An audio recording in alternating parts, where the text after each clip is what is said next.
Haleluya, kembali lagi bersama dengan Yesus kuatku.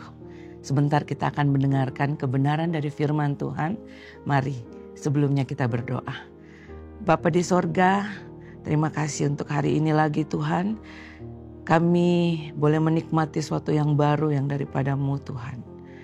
Dan sebentar kami akan mendengarkan kebenaran dari firman-Mu.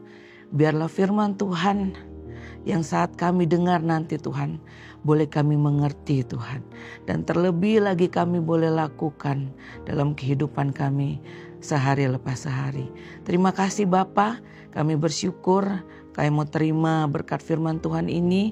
Hanya di dalam nama Tuhan Yesus Kristus kami berdoa. Haleluya, amin.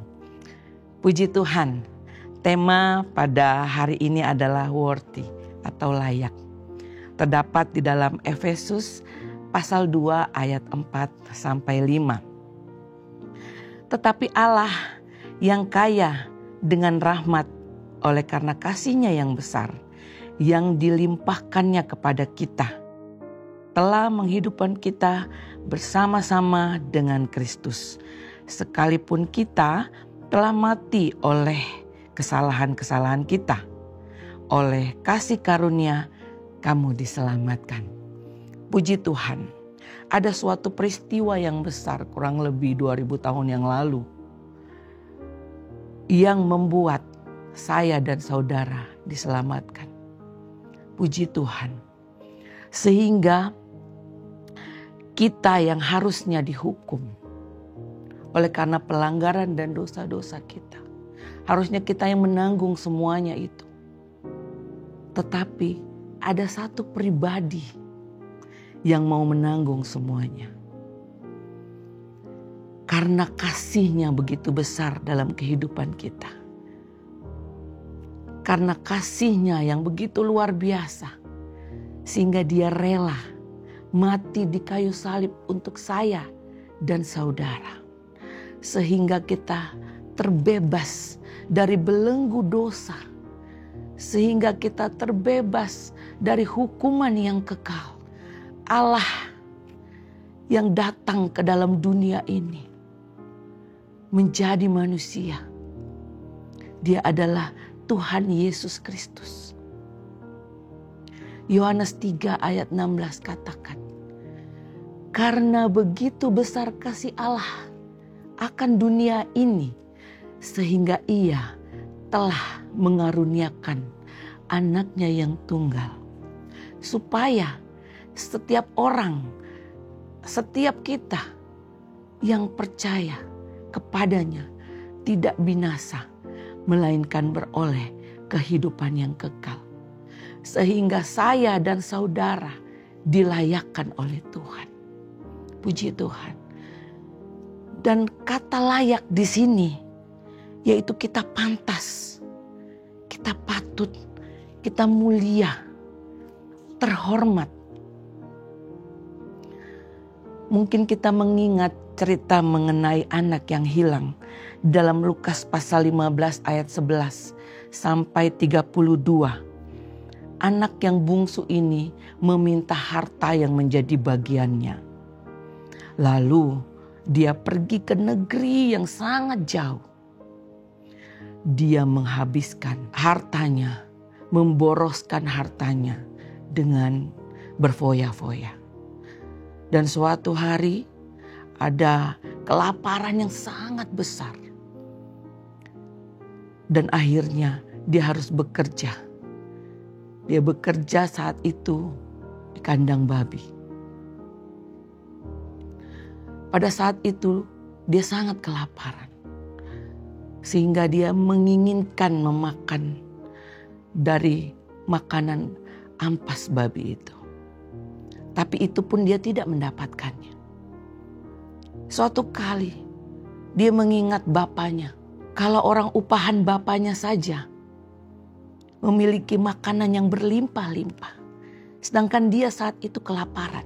Lalu dia mengingat segala kebaikan dari bapaknya. Dia berdosa.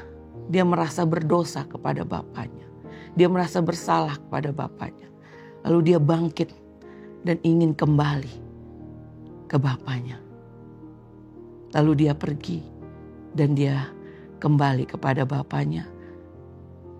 Belum sampai di rumah, dari kejauhan bapaknya sudah melihat bahwa anaknya sudah kembali. Bapaknya jatuh belas kasihan atas dirinya. Lalu bapaknya mendapati dia, merangkul dia, mencium dia. Bahkan bapaknya memberikan sepatu, baju, memberikan emas. Bahkan diadakan suatu pesta karena kedatangan anaknya ini. Anak yang sudah hilang, sudah datang kembali. Puji Tuhan, posisi anak ini menjadi posisi yang layak kembali.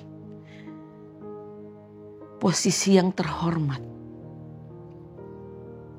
Dalam Roma 3 ayat 23, karena dosa dan pelanggaran, orang telah kehilangan kemuliaan Tuhan.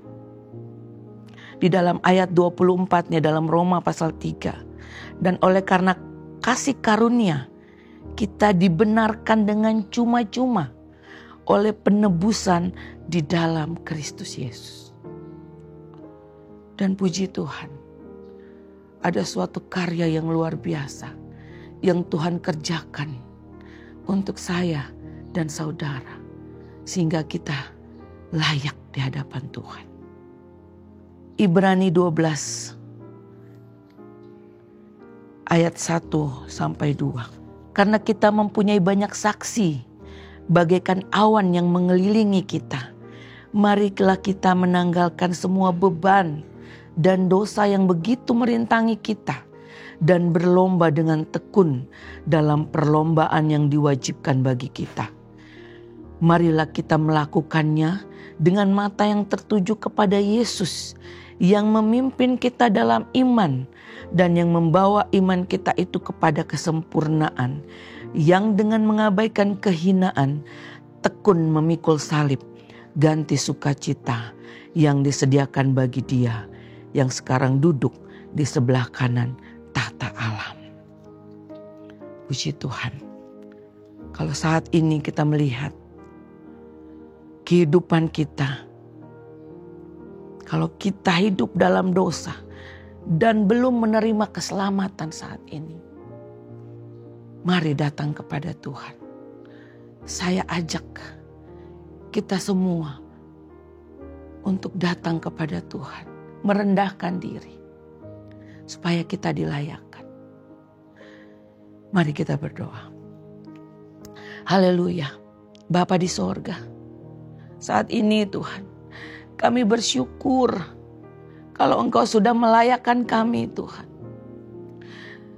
Tadinya kami harus menanggung setiap dosa yang ada Tuhan, pelanggaran kami. Tapi Engkau sudah menanggung semuanya itu Tuhan. Sehingga kami bebas dari belenggu dosa, dari hukuman yang kekal Tuhan. Karena Engkau begitu mengasihi kami. Saat ini kami mau mengakui setiap kesalahan dan dosa kami. Kami mau hidup kami layak di hadapan-Mu Tuhan.